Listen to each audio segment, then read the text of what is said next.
Hey everyone, I'm Alex Andujar, And I'm Dave Marshall. and this is A Bridge Between, a podcast where we take the gospel into ordinary life, or as we might say, into our overscheduled, stressful, oh my gosh, how am I going to do all this in this amount of time life? And the first part that we're going to be doing today is really focusing on the season of Advent. And Dave, you're not going to believe it. Okay. Somebody did it yesterday. It What the, wasn't as early as it was last year, all right. but they did it. They said, "Hey, Father Alex, are you ready for Christmas?"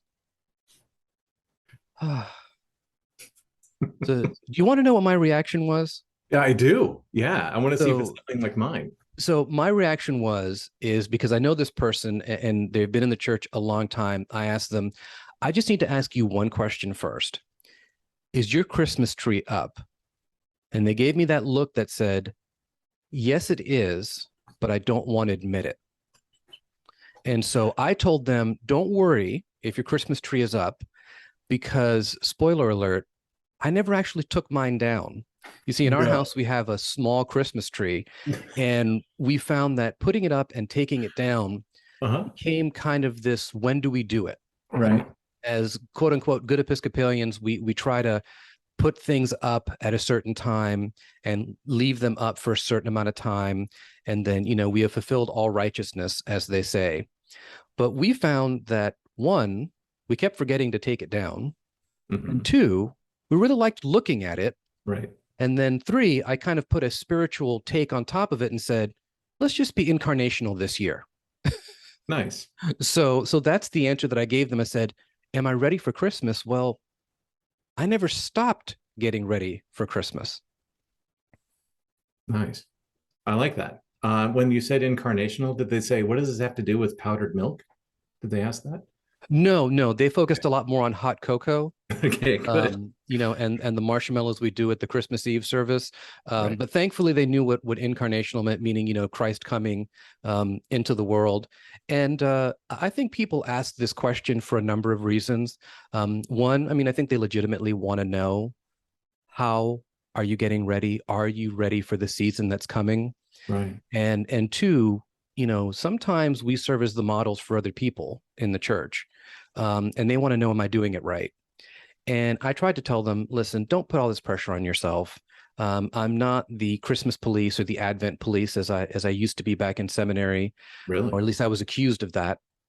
And said, just as long as you're getting spiritually ready in your heart, Right. that's the most important part of getting ready for the Advent Christmas season. And so now I turn to you, and I'm going to ask you that question. Are you ready for Christmas, Dave? No, no, not even near. Not even close. I'm not even ready for Halloween. It is past, right? I mean, so there's something I want to show you because you mentioned your tree. So I think this is time, just for a general confession. So I have a couple crosses and things that I look at that are over here. But this guy hangs out with me all the time. Do you see him? Isn't he Yes, I happy? do. Yeah. And then his head comes off because that's what, oh, look, I can act like I'm him. But if you look inside, there's the candy cane. So yeah, so Saint Nick hangs out with me all the time, next to this angel, and they're friends. They talk. But the other thing I need to confess is we took down our Christmas tree in January or something last year or this year, and we really missed having Christmas lights, just some other form of just not a lamp, in our living room. And so we actually put some Christmas lights up and we use them at night, not when company's over, but that we just have them on just because we like it. And I would say, sure, it's the incarnational theology side of us that, but I think it's just we like the lighting. I think it's just nice. And wouldn't that be interesting if this was the connection that people made with Christ? Is we just really like the lighting. We just really like the decor. Maybe that is an entrance right into our life. Maybe that would be the bridge, is decor. So when people ask you, "Are you ready for Christmas?" Do you think they're talking about decorations, or do you think they're talking about something else? I think that they're talking about decorations. They're asking me about Have I gone Christmas shopping yet? You know, I Right. have two boys who are 15 and 13, well into teenage mode. So finding a gift for them can be very difficult because I'll ask them what they want for Christmas and they'll say, how about cash? Cash is always really, really good. And I say, I'm not going to be wrapping a $20 bill under the tree, to which they respond, only 20. And then it just kind of degrades from there. But I think people do want to know, in comparison to the world, how Mhm. are we getting ready? Do we get ready? Right. I'm not a big person on putting lights on the outside of the house. I think I've just seen too many bad experiences of falling off roofs and things of that nature. Maybe that National Lampoon's Christmas Vacation rings a little true for Mhm. me. But inside the house, we do like to decorate. We still put stockings up for the kids and the pets. And so that means the two dogs, the two cats, you know, maybe the leopard gecko and the frog all get a stocking this year. But for me, being prepared, and that's kind of one of the themes of Advent, is asking the question, like you said, why are people getting close to God this time of year? What's kind of arousing people's hearts and minds and making them curious this time of year? Mhm. I think there's can be kind of two answers to that. The first is they're excited. You know, it's an exciting time of year to say, you know, am I going to get a present this year? What can I give to others? Of course, we have all the Hallmark movies.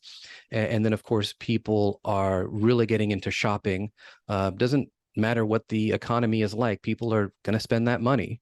I remember growing up, people were lining up outside of Best Buy a week before Thanksgiving. And I just said to myself, Mhm.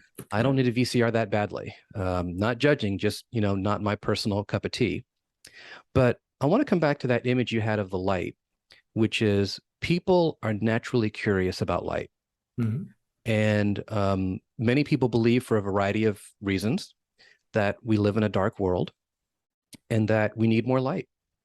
And it doesn't hurt that as this season comes on, the days get shorter. And as the days get shorter, we want to stay outside. We want to have light enough to do the things that we want to do. And what's that light going to be? So for me, I used to love driving around with my parents to go see the houses at night that had all the amazing twinkling lights. And then I would ask when I got older, I wonder what the preparations are going on inside, you know, in here. Mhm. So kind of to come back to that question is, what do people think of when they're asking me, are you ready? I think they're asking from the practical perspective. I don't know if they're asking me from a spiritual perspective. Yeah. So you have teenagers. I have a 19-year old and a 12-year-old. We'd like to keep them, separated by 7 years. That it just helps. And yeah, so how do we make a memorable Christmas for them? So like Christmas this year falls on Sunday. And I have already announced, and I announced a couple of years ago to the congregation, I'm not going to be here on that Sunday. I have just a handful of Christmas days left with my boys that are in the house. Yeah. And as much as I love you and I'd love to be here, I need to be with them because I'm going to be with you all a lot longer than they are at the house. And I had made that decision years ago when it was, we did like a midnight mass or whatever. And so it was easily 12:30 or 1 in the morning, and I'm just exhausted. And by the way, this is Christmas morning. And I had things to wrap. And that there were two presents that my wife had bought. And by the way, Christy is the one who gets me through Christmas, in Christmas. She's really the reason, besides church, why I would celebrate. And and she's a fantastic gift buyer. And I'm horrible at it. I'm a good rapper, but So anyway, these two presents, I'd never seen them before. I didn't know, I understood which kid it was for, but it was one of those like I have been completely disconnected from Yeah. from this side, and it just made me, and it still makes me sad that and I know marriage is a partnership, and I know it's a union, and I know that that I rely on her all the time, and I think she relies on me, but it's one of those like this isn't what Jesus meant, you know.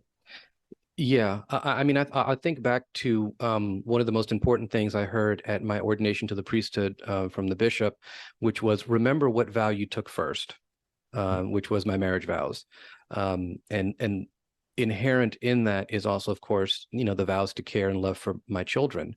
Yeah. And I've been not exactly where you were, but in a very similar place where it's, you get back from that midnight mass and you're like, man, I got to be at work at 7:30 in the morning or 8 o'clock in the morning to do that Christmas Day mass that people want to attend. And I have fallen into lovingly into that place that you are now, which is I'm only going to have so many Christmases left Hmm. before these kids decide I want to move out and be out on my own and go to college. Yeah. And then everything really changes. My father tells me that a lot. He says, I worry more about you now at age 43 than I did when you were 15, because it never stops. That connection that we have with our children hopefully never stops. It doesn't. Um, Now, the good news is that my parents have grandchildren. And so, they just relive those times of opening presents and such with their grandkids. Thankfully, I'm not there yet. Please don't put me there yet. But I have to make that conscious choice. And I'm very blessed to be in a congregation that understands that understands that I have children, Hmm. that understands that on Christmas morning, if I'm not there, it's because I'm fulfilling the primary pastoral role that I have, which is of being a dad, Yeah. of being a husband. And my wife is similar to yours in many ways. She's the one that takes care of a lot of the Christmas shopping. She gets into that Christmas spirit. And I try not to be the Grinch. I try to get into that Christmas spirit with her. Hmm. And this is the peril. When you bring the gospel into ordinary life, it doesn't always translate in the way that we want it to. It doesn't always translate in the way that we think it will. And we have to adjust for that translation. And I think for me, adjusting to that translation means that something is going to feel like it's left undone. And that might be Christmas morning at the church, or, prioritizing the moment with a child that is yours versus doing something else for the church. Exactly. So it reminds me of the gospel lesson for the first Sunday of Advent. And it's from Matthew chapter 24. Jesus said to the disciples, about that day and about that hour, no one knows. Well, we know when Christmas is coming, right? We know the hour, and we know the countdown that it takes. And you and I both know what it takes to be pastoral leadership in church and to have that day and that hour. We know that march and that procession. And you and I have talked about in a previous meeting about what it's like to be a dad, what it's like to be a priest as well nowadays. And it reminds me a lot of this thing that we would do in Washington State. And this is before we had football, that, the log rolling. There's a log, it floats, and the logs in Washington State, they float like an alligator just barely above the seawater. And so you can get on it and you can start to run. And then we would get on it with a friend and you run and you stop and you see who can knock each other off. Well, I think that's what it's like being a dad and probably a mom nowadays, is that we are running on a log. We're running and we're not falling off. So as Bono had sung about in a song, running to stand still, that we look like we're standing still, but we're running. And we might be running faster now than we did 10 years ago. My dad shared with me too, the same thing that he did with you is, I'm worried about you, son. And it's not that my life is going the wrong direction or anything. It's just that he said that the stuff that you get to deal with is way more than what we did. And I don't know if mom and I prepared you for it. And it is what it is. And so I can see with our boys at some point in 10, 20 years from now, having that same conversation about how's the log run. So anyway, Jesus said about that day and that hour, no one knows. And then he goes on to say, for as the days of Noah were, so will be the coming of the Son of Man. For as in those days before the flood, they were eating and drinking, marrying and giving in marriage until the day Noah entered the ark. And then they knew nothing until the flood came and swept them all away. So too will be the coming of the Son of Man. Then two will be in the field. One will be taken and one will be left. Two women will be grinding meal together. One will be taken and one will be left. You and I did a little bit of research into the verb to take. And this isn't that great and grand thing where a Star Trek Enterprise comes by and they beam somebody up. It's not that type of taken. It's the same verb that Peter was told by Jesus to come with me, that Jesus took Peter with him. And then Jesus took a few of them and went up a mountain to be transfigured. This idea of taking is a call and response. And that these folks aren't at church. They aren't out on some great spiritual conquest. They're doing normal things. Maybe that they're a mall. Maybe they are wondering or shopping online on Amazon or whatever it is. But then they feel the call and one is taken. And so I like to think of this, as you said, incarnational theology, the idea of Jesus being with us. Oh, and before I go on, I forgot, I was going to tell you about incarnational that I was in San Diego before moving to here in Florida, and one of my favorite things to eat is carnitas, and which sounds an awful lot like incarnation, which means meat or in the flesh. And so anyway, now I'm hungry for some tacos. But anyway, sorry about that. No, and I can tell you, I have had an incarnational experience eating carnitas. I can tell you that for sure. Oh yeah. But the reason I like that line of, no one knows the day or hour, not even the Son of Man, is because, and I preached about this maybe a few months ago, saying when we hear that line, we can really have two different emotions. We can have the emotion of fear, or we can have the emotion of anticipation. And the difference between fear and anticipation is what we're expecting to happen.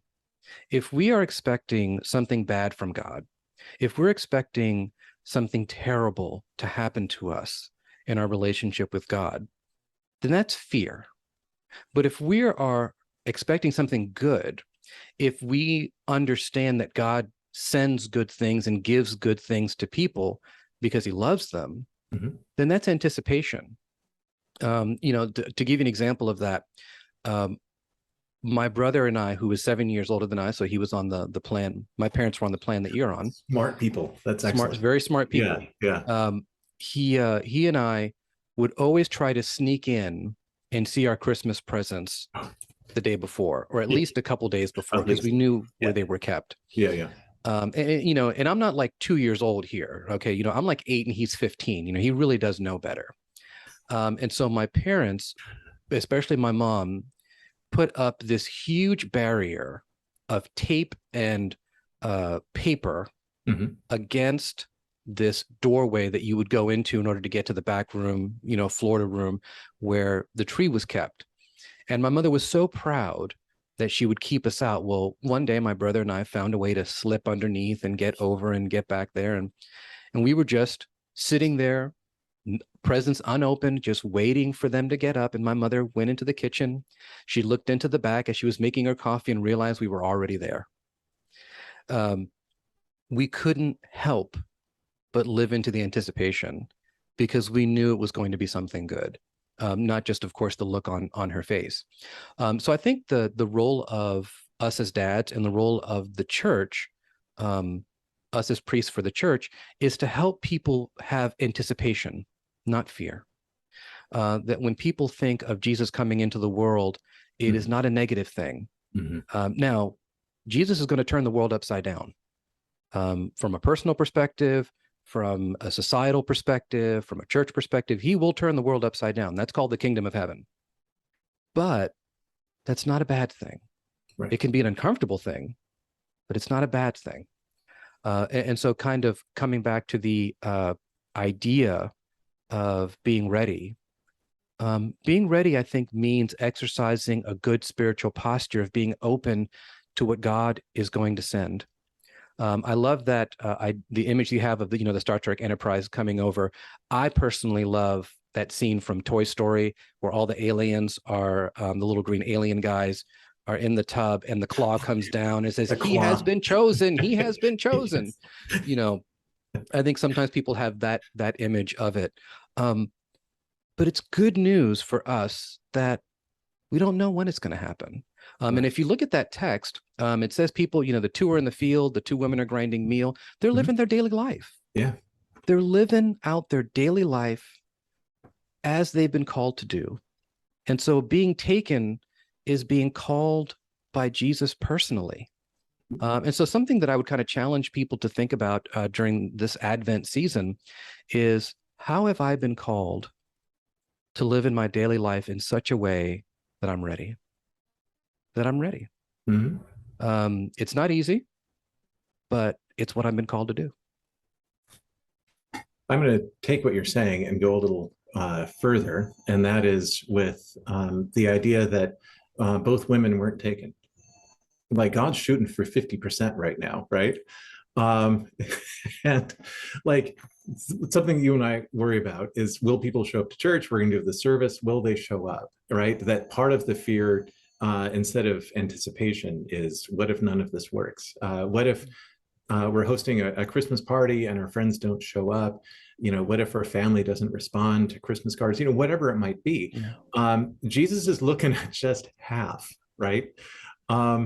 And so maybe for me, getting ready, healthy wise, spiritually wise, this year, is to let go of things that I don't need to. Like, I don't need 100%. Like, this Christmas doesn't have to be the best Christmas we've ever had. We just need to be authentic and real. Spend time with each other, balance our schedules well, and the rest will just happen. Did your parents have perfect Christmases for you? Oh, actually, no. Actually, my favorite Christmas that I can remember, and this is a very good story, was it was so cold, and I grew up in South Florida in the Hollywood area. So that's warm during Christmas. For goodness sakes, we have palm trees on Christmas. But it got so cold that the electrical grid couldn't handle it, and all the power went out, and Wow. we couldn't cook anything. So we went to Denny's. And Denny's is not sponsoring this podcast unless they want to. Well, But we went to Denny's, and I will never forget that as the food hit our table, mm-hmm. the power went out at the restaurant. We were the last people to get the food from the Man. restaurant. And to me, it was just this sense of, we all went out together. Mm-hmm. We ate breakfast together. I even brought one of my Christmas gifts to play with. And it was just an experience that I'll never forget. Mm-hmm. And I know for my kids, they have some of those Christmases that they still tell me about and says, "Oh my gosh, do you remember when you were in seminary, Dad, and we actually saw snow for the first time and went sledding?" And that's a kind of a priceless moment for me to share that with them. But here's the thought that I think maybe we could kind of wind down with, which is, God does not call us to be successful. He calls us to be faithful. Right. And faithful means following through all the way to the end, even if we're not sure how it's going to turn out. And so, as you're saying, we don't know how this Christmas season is going to go. We don't know how the Advent season is going to go. If people are going to show up, it doesn't have to be perfect. But what it does have to be is what I've said to our parish, which is being open and available for people to come and encounter God. Mm-hmm. And if we accomplish that, I'm happy. I am overjoyed, because during the year, we see people come to church when it's not any special liturgical season, like right now, Mm-hmm. and they encounter God in a profound and meaningful way. And that's not because of me. I mean, I contribute to the environment, but it's not because of me. It's because of the Spirit. And so when I think of, my goodness, Christmas is that wonderful celebration on that Christmas Eve night where we sing Silent Night and other Christmas carols, and we light candles and everybody walks out into the darkness to be the light of the world. I tell people at the end, I say, you're invited. It's been set for you. You've been called. Now go enjoy Christmas and be Christmas with other people.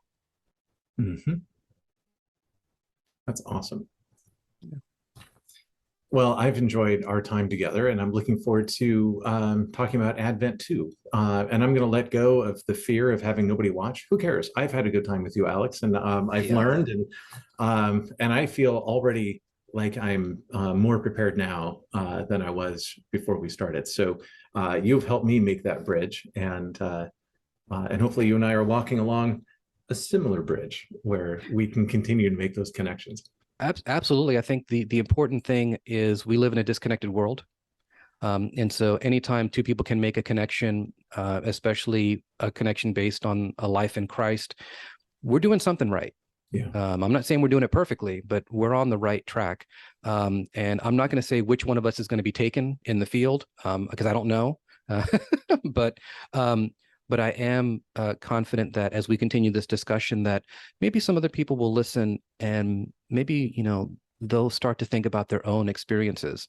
So for all of you who have been listening and watching, we want to thank you. We want to wish you a happy Advent season. Be kind to your clergy. It's okay to ask them what they're doing for Christmas. But maybe, just give them a smile, and that really contributes to a lot of the good mental and spiritual health this time of year. So I want to thank everybody, especially you, Dave, for walking on this journey for us together. And we'll see you guys next time. See you Thanks. next time, Alex.